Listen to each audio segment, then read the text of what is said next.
Welcome to Make More Love, the show for the entrepreneurial man who wants a hot and healthy marriage built on a rock-solid foundation that won't get worn down by the demands of life as a business owner. I'm your host, Ellen Dorian. My mission is to build a community for married businessmen. We explore skills and strategies to meet the unique relationship challenges of entrepreneurs. Our personal growth tools align with your true self, so you can be extraordinary in your marriage, in your business, and in all the areas of your life. Before we jump in, this is just a reminder that the Make More Love show is for information and entertainment purposes only. It is not a substitute for the guidance of a qualified healthcare professional. I'd like to say a special thank you today to my coaching colleague, Simon Bowen. He's the founder of the Models Method that helps people transform complex ideas into simple solutions. I've known and been inspired by Simon for about 10 years now. He's been insanely generous in sharing his genius with those around him. What I'm covering today will be more understandable and more helpful to you because of his influence on me. And speaking of models, Simon and his wife Joanne are a role model for passionate partnerships. They've been together for almost 40 years, and their relationship stands out as one of the strongest I've ever seen. So thank you, Simon and Joanne, for sharing so generously both your knowledge and your beautiful life together. Today's episode follows on from last week's discussion of the relationship drive matrix. Just a quick review of that. There are 2 drives that move us to enter into a relationship. The first one is to minimize pain and increase joy, and the second drive is to avoid isolation and find connection. Not only do those 2 drives motivate us to enter into a relationship, they also serve as incentives to keep us working on our relationship in the face of challenges. Today we're expanding on that matrix. I'm going to walk you through a 3-part model that explores the building up and breaking down of relationships, as well as the behaviors that influence those dynamics. The first part of the model is the relationship hierarchy of needs, which describes how our personal needs get met at each stage in forming a relationship. The second part of the model is the downward spiral of relationship decline, which shows how relationships unravel in about the reverse order in which they're built. And the third part of the model is the 5 triggering behaviors that correspond to relationship breakdowns, so you'll be able to recognize them and stop them to halt any decline in your passionate partnership. So my goal in this episode is to help you truly visualize relationship dynamics, whether it's in a building or declining phase, and identify any behaviors that could be having a negative impact. I'm going to break it down into 3 parts, so you can listen all at once, or you can save it and listen to it over time. Here's part 1, the relationship hierarchy of needs. Have you heard of Maslow's hierarchy of personal needs? It's a pyramid that ranks what you need to be psychologically healthy in your life. The relationship hierarchy of needs is a mirror of Maslow's hierarchy. It stacks up what we need in relationships, where each level takes us closer to passionate fulfillment in our love life. So, with a picture of a pyramid in your mind, let's start at the base. The first level is physical, mental, and emotional health. These are the prerequisites of a strong relationship. It's the first thing you need to get right. And you might be thinking, wait, I know a lot of people who are not a pillar of health, and they're in relationships. And sure, it can be done. But if both of you are not physically, mentally, and emotionally solid, your relationships can fall into negative patterns like codependency and anxious attachments. And while some relationships can tolerate more volatility, given your responsibilities as a business owner, you really don't need unnecessary distractions, right?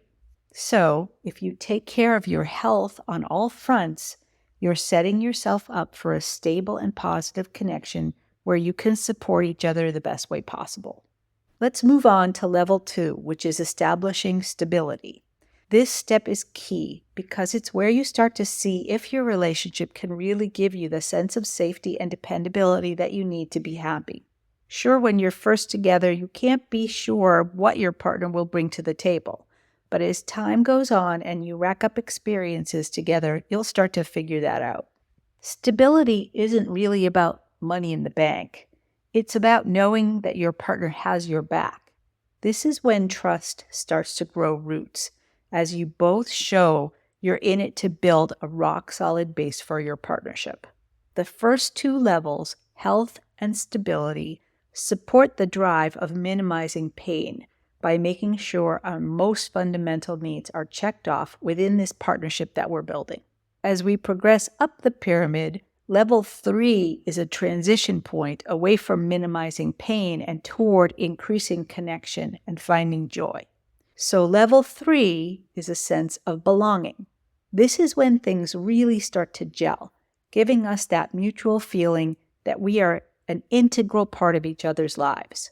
Home with your partner is a profound feeling of being where you belong, where you have a reason for being and you can drop your mask and show your true self.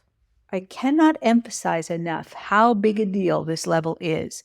It's the keystone for a rock-solid relationship. Keystone is the perfect metaphor for this stage. In construction, the keystone is the final piece in a stone structure that locks all the stones into position and allow it to bear weight. When you get to this stage in the relationship hierarchy, that's how it should feel. This is a good place for a gut check. If you've been in your relationship for a while, but you don't feel that sense of belonging and acceptance, you now have a starting point to make it better. If you'd like to brainstorm on that, find my calendar link in the show notes and let's jump on a call. Okay, let's move up to the fourth level, which is affinity. When you reach this stage in a relationship, you're way past just getting along. You've forged a strong emotional core that makes everything about your relationship richer. There's mutual admiration, appreciation, and respect. You truly value the time you spend together and genuinely enjoy each other's company. Now, maybe you would switch the order of belonging and affinity, but the reason I have this order is that I believe, and I have seen evidence, that a relationship can work without affinity or even passion for that matter. Some people design their relationship to be functional, and those are very solid and comfortable relationships. But as I've said to you a few times now, what I want most in the world is for you to make more love, and that means bringing the hot and the healthy to your marriage. And that brings us to level 5, the pinnacle of relationship hierarchy, and that is passion. This is way beyond having chemistry. It is intimate intensity, a blend of powerful sexual attraction, deep emotional craving, and a willingness to open up completely. It combines all the power of being best friends and fiery lovers, and it's an unbreakable bond you'll want to stay in forever. So we've just climbed the hierarchy from health to stability to belonging to affinity and finally to passion. Now that you know what the 5 levels are, where would you place your own relationship? It's okay if you don't feel like it's a level 5 right now. Knowing your level today gives us a place to start to build a strategy for elevating it. And I know this is a cliche, but it's a journey as much as a destination, which means nurturing each level and recognizing its unique value to the whole of your relationship. So there you have it, the perfect, passionate partnership expressed through each level in the relationship hierarchy of needs. And this is where we all live happily ever after, right? I have some bad news, but I'm pretty sure you already know. Life, it's not a fairy tale. It's full of pressures that take their toll on the strongest of relationships. These stresses don't quit, and if you're not paying attention, they can chip away at the quality of your bond. And for those of us running a business, the stakes are even higher. Considering that the divorce rate for entrepreneurs is over 60%, I bet you've witnessed at least a few of life's casualties. But I have noticed something really interesting, and in part 2, I'm going to tell you all about it. Okay, we're back with part 2, and here's the big reveal. The really interesting thing I've noticed is that relationships often unravel in roughly the reverse order in which they were built up. Maybe that doesn't sound like important news, but actually it's great news, and we'll get to why later. So, welcome to the downward spiral of relationship decline. The downward spiral of relationship decline is a model of relationship dynamics that manifests as a series of 5 shifts corresponding to the relationship hierarchy, but in reverse. So number 1 is the shift from passion to boredom. Most relationships start with an energy that's all about discovery and connection. But the effects of stress can overpower the passionate energy of your relationship, and boredom sets in. The bedroom might be the most obvious place where you notice boredom creeping in, but in fact, it can take over every aspect of our relationship. Just think about how many times you go to eat at the same restaurant, how many times you sit down to watch the same shows over and over again. I think I've said this to you in previous episodes. Routine is a known killer of passion. So watch out for the first shift away from passion and toward boredom. Number 2 is a shift from affinity to distance. Resentment is the behavior that corresponds to this shift. When we have affinity, we really like each other and enjoy each other's company. But when boredom creeps in, we can start to feel let down and rejected by our partner. We start to notice flaws and irritations that never registered before, and those feelings eat away at our admiration, appreciation, and even our respect for each other.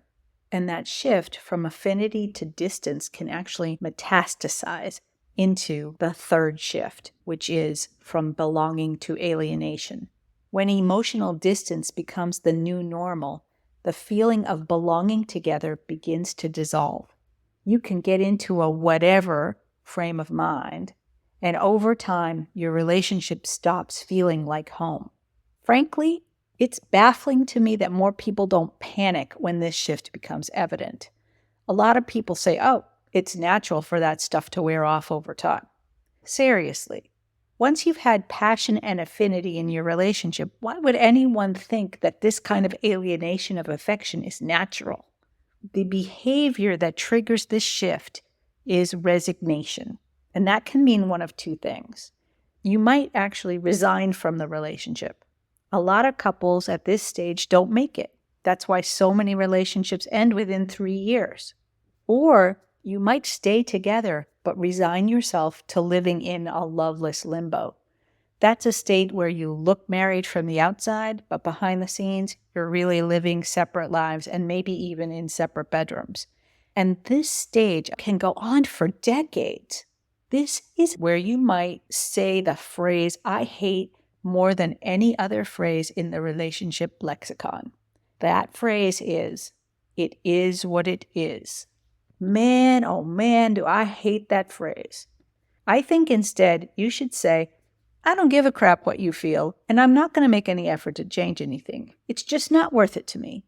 Because that's a more honest way of saying what you mean. Look, we all have our flashpoints, and it is what it is one of mine. So, if you get to this stage and you don't actually dissolve the relationship, then you get to this new level of dysfunction. And that is number 4, the shift from stability to abandonment. This is where you actively withdraw your support from your partner. It can show up as fights about spending and money, or you might pull back on your emotional encouragement and moral support for your partner when they are facing a challenge. Even if it's only a subtle cutting back on the day-to-day, helping each other out, or doing special things for each other, your partner's going to feel like they're being left behind. And that's not just a vague feeling of abandonment, it's the real thing. By the behavior of withdrawing, you are tearing down the stability and security all relationships need to survive. And that leads us to number 5, the shift from health to despair. It's hard to even call this a decline. This is more post-apocalyptic stuff. It's a catastrophic change where partners start causing deep distress to each other, sometimes even enjoying seeing your partner suffer. At this point, you're just tormenting each other and assaulting each other's well-being. Aside from the simple appallingness of this tormenting behavior, there's a deeper problem. You were most likely raised to have a code of honor. And this behavior is in deep conflict with that. It can cause permanent damage to your own self-worth, as well as inflicting lasting harm on your partner. I hope this last one brings you up short, especially if this is where you're at. If you do find yourself in this stage of relationship decline, you don't have to beat yourself up anymore. There's already been plenty of that to go around. The honorable thing to do is to seek out professional help. Halt this soul-killing slide and find a path back to integrity, whether your relationship stays intact or not. Okay, let's do a quick recap before we move on. The 5 shifts in the spiral of relationship decline are from passion to boredom, affinity to distance, belonging to alienation, stability to abandonment, and health to despair. Now, I've already mentioned several of the triggering behaviors that correspond to these shifts, but in part 3, I'll highlight the behaviors and give you a little more detail. But before we go there, please take a few minutes to reflect on your own situation. If you feel your relationship is breaking down, where would you put yourself on the spiral? And what's one small thing you could do to just slow that decline down, even if it's just a little bit, and even if it's just noticing what's happening? Think about that, and we'll be back in a minute with part 3. Welcome back to part 3, the 5 triggering behaviors to watch out for. As I mentioned in part 2, each of the 5 shifts in the spiral of relationship decline is set off by a particular behavior pattern. The slide from passion to boredom is triggered by neglecting your relationship. The slide from affinity to distance comes when you hold on to resentments. The slide from belonging to alienation is kicked off by the behavior and attitudes of resignation. The slide from stability to abandonment arises directly out of the behavior of withholding. And the slide from health to despair is triggered by acts of torment, whether deliberate or not, but unchecked. Let's take a minute to consider if any of these triggering behaviors are present in your relationship at the moment. Let's just focus on your own behaviors, not your partner's behaviors, at least not for now. The reason I suggest this is that I want you to know that you can get control, but the only person you can control is you. So let's focus on you. If you can make even one small change in your behavior, I promise you're going to notice the ripple effect that can have. I mentioned previously that there's some good news that we were going to get to later.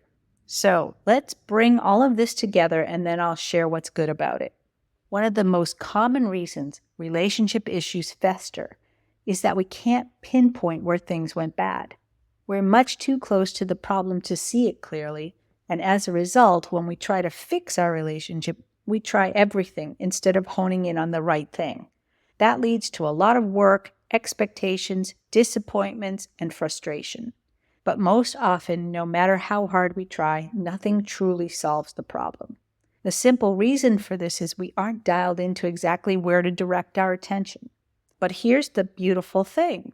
You now understand the relationship hierarchy of needs. You also know the downward spiral of relationship decline, and you can recognize the 5 triggering behaviors that correspond to the breakdowns. You know they say knowledge is power. Well, dude, you've got power now. With this 3-part model, you can actually triangulate the source of your relationship dynamics, whether they're building up or breaking down, and you can recognize the behaviors that feed into those dynamics. That gives you a precise place to direct your attention, so you can set some new intentions and start making changes that will make a difference. So that's good, right? And I've got some more good news. We're designing an assessment tool that will make it even easier to pinpoint your dynamic within this model. I'm going to be looking for a couple of people to test this assessment before we roll it out. That's going to be happening in the next couple of weeks. So if you'd like to be a beta tester, please reach out to me via email and I will put you on the invite list. Wherever you find yourself in this model, you now have an opportunity to slow down, adjust your bearings, and get back on course. If you choose to re-engage, and with the right support and strategies, you can remake your relationship into a stronger and more connected partnership. Okay, we've covered a lot, and you might not have listened straight through. So I'll do one more quick summary just to make sure you haven't missed anything. In part 1, we covered the relationship hierarchy of needs, from health to stability to belonging, affinity, and then passion. In part 2, we covered the 5 states of relationship decline, which are boredom, distance, alienation, abandonment, and despair. And in part 3, we identified the 5 triggering behaviors: neglect, resentment, resignation, withholding, and torment. In future episodes of the Make More Love Show, we're going to be looking at real-world, practical strategies and tactics that will totally level up your relationship game. So I hope you'll keep listening. I'd love to hear your thoughts about what I've covered today, as well as any topics you'd like me to cover in the future. Please get in touch, either through the P3 Insider community on Facebook or by email. You'll find all the links and the contact details in the show notes. All right. If today's episode added value to your life, here are 3 quick ways to support the Make More Love Show.